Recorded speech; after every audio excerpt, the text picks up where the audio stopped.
तो जैसा कि आपको पता है कि आरआरबी पीयू का जो एग्जाम था वो पूरी 6 शिफ्ट में था और आज एग्जाम ओवर हो चुका है। आज 23 नवंबर है और ये आरआरबी पीयू का एग्जाम मेरी लाइफ का सबसे वर्स्ट एग्जाम था। मतलब एग्जाम हॉल का एक्सपीरियंस मेरी लाइफ का सबसे वर्स्ट था। और जब आप ये एनालिसिस कंप्लीट करोगे तो आपको खुद को रियलाइज हो जाएगा कि एक्चुअली अगर आपके साथ इस तरह की चीज होती तो लाइक आप कोसते अपने आप को। और यही सबसे बड़ा रीजन है कि ये एनालिसिस कल शाम को आने की वजह आज शाम को आ रहा है, क्योंकि मैं कल से हद से ज्यादा गंदे एकदम, मतलब लाइक जिसको कहते हैं ना एकदम डिप्रेशन जैसा हो जाता है, डिमोटिवेशन उसमें था।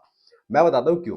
पहले हम लोग एनालिसिस से स्टार्ट कर देते हैं। जैसे कि आपको पता है 6 शिफ्ट में एग्जाम था और 22 नवंबर को 4 शिफ्ट थी और 23 नवंबर आज यानी कि 2 शिफ्ट थी। तो 4 शिफ्ट में जो मेरा एग्जाम था वो 10:15 का था, तो देखा जाए तो ये सेकंड शिफ्ट है। 10:15 का रिपोर्टिंग टाइम था, ऑलमोस्ट 11 के आसपास ही स्टार्ट हुआ, क्योंकि अंदर जाके तो मुझे टाइम पता नहीं चला कितने बजे स्टार्ट हुआ।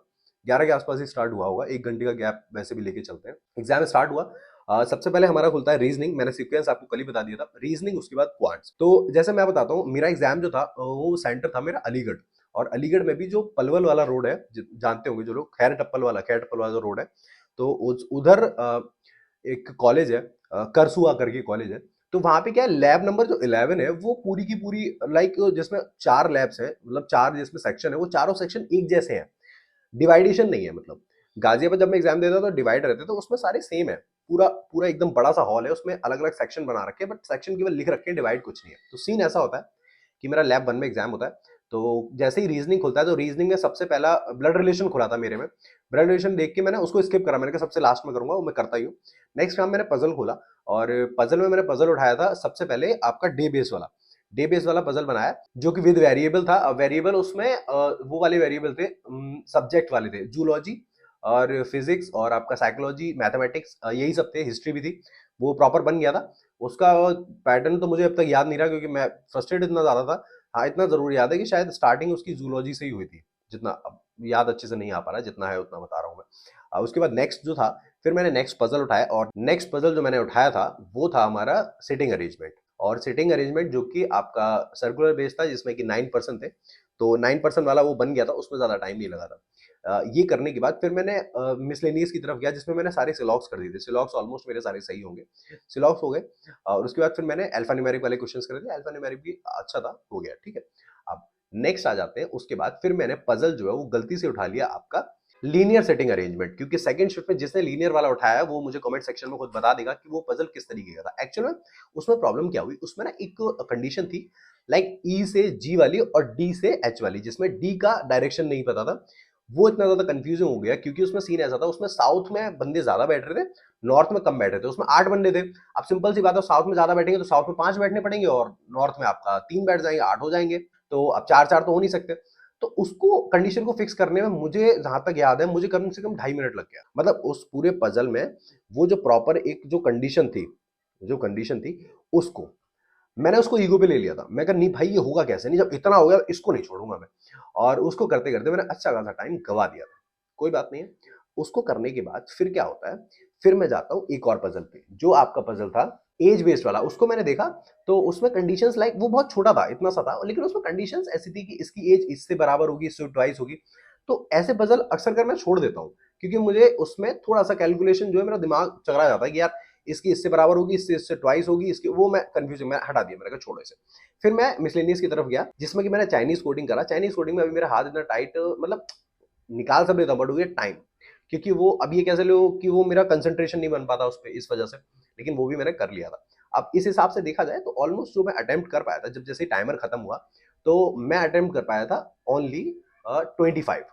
अब मैं आपको बताता हूँ, जब मैंने वो 25 अटेम्प्ट कंप्लीट करे, जबकि ये अच्छा अटेम्प्ट नहीं है मेरे हिसाब से, जो मेरी शिफ्ट है उस हिसाब से कम मेरा 30 के अराउंड अटेम्प्ट होना चाहिए, ठीक है, कोई बात नहीं। इसको जैसे ओवर करता हूँ, उसके बाद सीन क्या होता है, अचानक से एक लड़की को वोमिट होना स्टार्ट हो जाता है। देखो यार, यहाँ पे इस केस को कोई भी अलग तरीके से नहीं लेगा, केवल और केवल एज अ एस्पिरेंट सोचना बस, और किसी तरीके से मत सोचना। उसको वोमिट होने लग जाती है, कोई इशू नहीं है। वोमिट हो रही है जस्ट मेरे से आगे वाली रो में। जिन लोगों का वो अलीगढ़ सेंटर पे एग्जाम होगा वो खुद इस चीज को बता सकते हैं, अगर कोई है वहां से, तो नहीं है तो कोई बात नहीं है। वैसे तो वहां पे मेरे को मिले थे, काफी सारे लोग मिले थे, बट वो शायद मेरे रूम में नहीं थे, या फिर होंगे तो बता देंगे।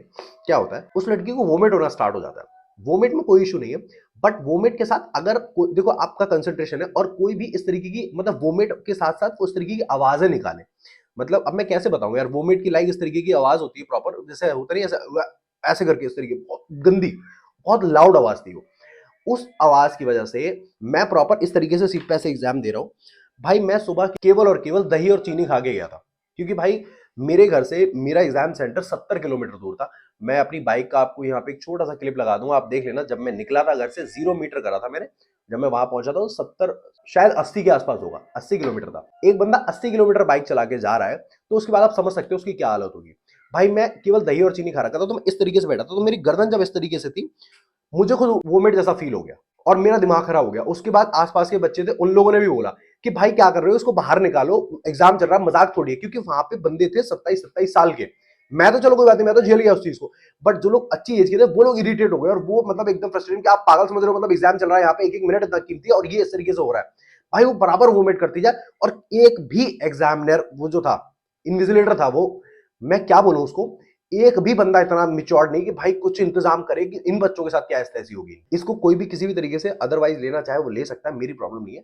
बट मैं एज अ एस्पिरेंट वो चीज आपको बता रहा हूँ, वो चीज मुझे बहुत खराब लगी। कोई भी नहीं चाहेगा कि आप एज अ एस्पिरेंट, जहां आपका 45 मिनट में केवल सारा खेल बदलने वाला, और वहां इस तरीके से आपा हो जाए, जिसकी वजह से मेरी खुद की तबियत खराब होगी और मैं इतना गंदा वोमिट फील होने लगा, मेरे को चक्कर आने लगे, जिसमें मेरे 5 मिनट बर्बाद हुए। और वो मेरी लाइफ के लाइक पूरे 1 साल से सबसे ज्यादा बकवास 5 मिनट थे। वो बर्बाद करने के बाद फिर मैं क्वांट्स खोलता हूं, और क्वांट्स में सबसे पहले मैंने अप्रोक्सीमेशन कंप्लीट करा। अप्रोक्सीमेशन लिटरली बहुत आसान था, बहुत बढ़िया था, वो कंप्लीट करा। रॉन्ग नंबर सीरीज करा। रॉन्ग नंबर सीरीज लिटरली आप देख लेते, लाइक छः छः, छः छः तो छोड़ो, 7 7 8 8 नंबर्स की थी। जहां आप मॉक में केवल 5 नंबर्स की देखते हैं, 6 नंबर्स की देखते हैं, आपकी हालत खराब हो जाती है। वो लिटरली बहुत आसान थी, सारी होगी। 5 अप्रोक्सीमेशन, 5 रॉन्ग नंबर सीरीज। उसके बाद फिर मैंने क्वाड्रेटिक्स कंप्लीट करी। क्वाड्रेटिक्स में 2 क्वाड्रेटिक्स मैंने छोड़ दी थी, वो थोड़ी सी ट्रिकी थी। मेरा दिमाग उस टाइम बहुत खराब हो चुका था। उस टाइम वो क्वांट्स का सेक्शन मैंने कैसे अटेम्प्ट करा है मैं जानता हूँ। एज अ स्टूडेंट जिसका क्वांट्स वीक हो और उसके साथ इस तरह की कंडीशन हो जाए, वो मैंने कंप्लीट करा। मैं डीआई उठाई। डीआई मैंने मेल एंड फीमेल वाली उठाई, जिसमें मेल एंड फीमेल का रेशियो था और फीमेल का नंबर दे रखा था। तो फीमेल के रेशियो से नंबर को इक्वेट करना था, उसका जो नंबर निकल के आता उससे आपका मेल का नंबर निकल के आ जाता, मेल की रेशियो के थ्रू। वो करा। इतना करने के बाद मैंने अर्थमेटिक टच नहीं कर पाई थी, और लाइन ग्राफ की जो डीआई थी उसका केवल एक ही क्वेश्चन टच कर पाया। तो अब आप खुद अंदाजा लगा सकते हैं कि 5 क्वेश्चन क्वाड्रेटिक, 5 क्वेश्चन आपके अप्रोक्सीमेशन, और 5 क्वेश्चन आपके रॉन्ग नंबर सीरीज, जो कि आपके 15 होते हैं। और उसके बाद आपकी टेबल डीआई थी, जिसमें कि आपके 6 क्वेश्चन। तो आप अंदाजा लगा सकते हैं ये 20 के आसपास बैठता है। और उसके बाद शायद लाइन ग्राफ में शायद मैंने एक क्वेश्चन कर पाया होगा, और ओवरऑल मैं यहाँ पर आके अटक जाता हूँ।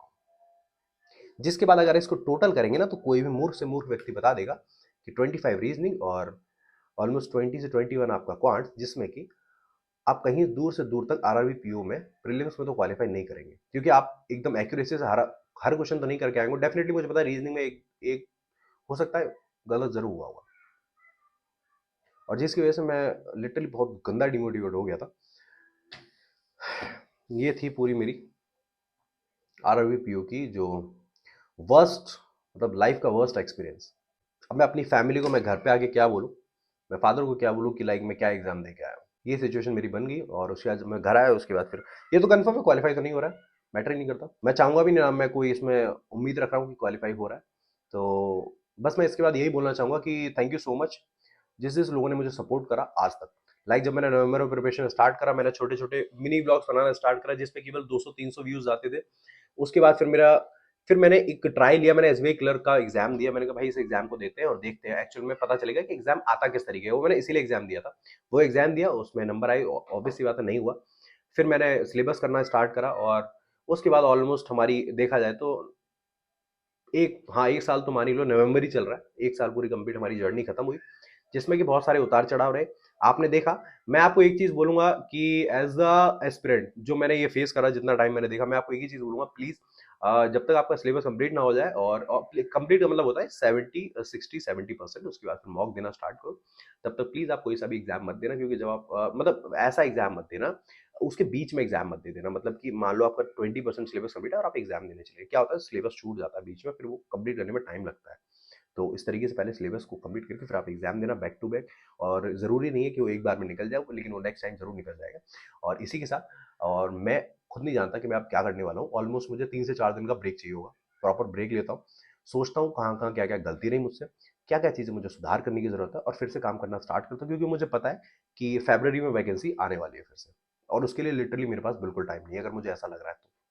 क्योंकि मैंने मेंस को तो, सच बताऊँ तो, देखा जाए अभी मैंने मेंस का मॉक वगैरह दिया नहीं है, देखूँगा तो पता चलेगा मेरी हालत क्या है ना? लेकिन हाँ, थैंक यू सो मच जिन लोगों ने मुझे सपोर्ट किया, जिन लोगों ने प्यार दिया और जिन लोगों ने क्रिटिसाइज़ करा, आपका भी बहुत-बहुत धन्यवाद, क्योंकि आप लोग अगर क्रिटिसाइज़ नहीं करते तो मुझे ऐसा लगता है कि जो मैं कर रहा हूँ वो बिल्कुल सही है।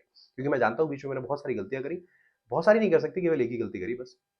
बहुत सारी गलतियाँ तो कभी नहीं करी, एक गलती करी। लेकिन उसका मुझे परिणाम मिला और अच्छी बात है। मैं उससे सीखा, बहुत कुछ सीखा, ठीक है। लेकिन हाँ, ये चीज़ मैं बोल दे रहा हूँ कि मैं अपने आरआरबी पीओ से सिंगल एक्सपेक्टेशंस नहीं रख रहा हूँ, वो क्वालीफाई नहीं होगा, पॉसिबल ही नहीं है, ठीक है।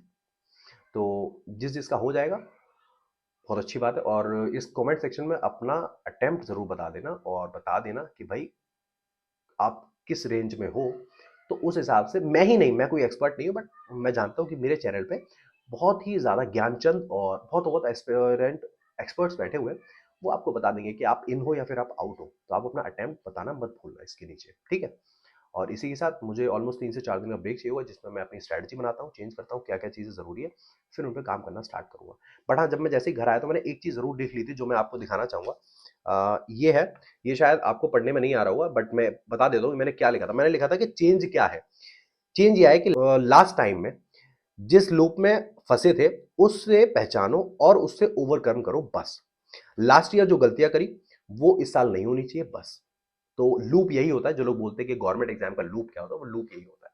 मैं आपको एक अच्छी राय देता हूँ, लूप यही होता है। इसके ऊपर एक अलग से शॉर्ट बना दूंगा, शायद ज़रूरी होगी, बट यहाँ मुझे बताना था इसलिए बता दिया। और यही था ओवरऑल मेरा एक्सपीरियंस, और इसी के साथ चैनल पर बने रहो, क्योंकि अभी तो बस शुरुआत है और हम कॉन्कर ज़रूर करेंगे। बट हाँ, मैं बहुत ज़्यादा फ्रस्ट्रेटेड हूँ।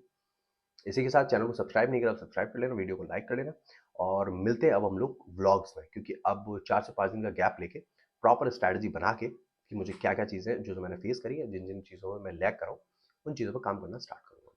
ठीक है? धन्यवाद।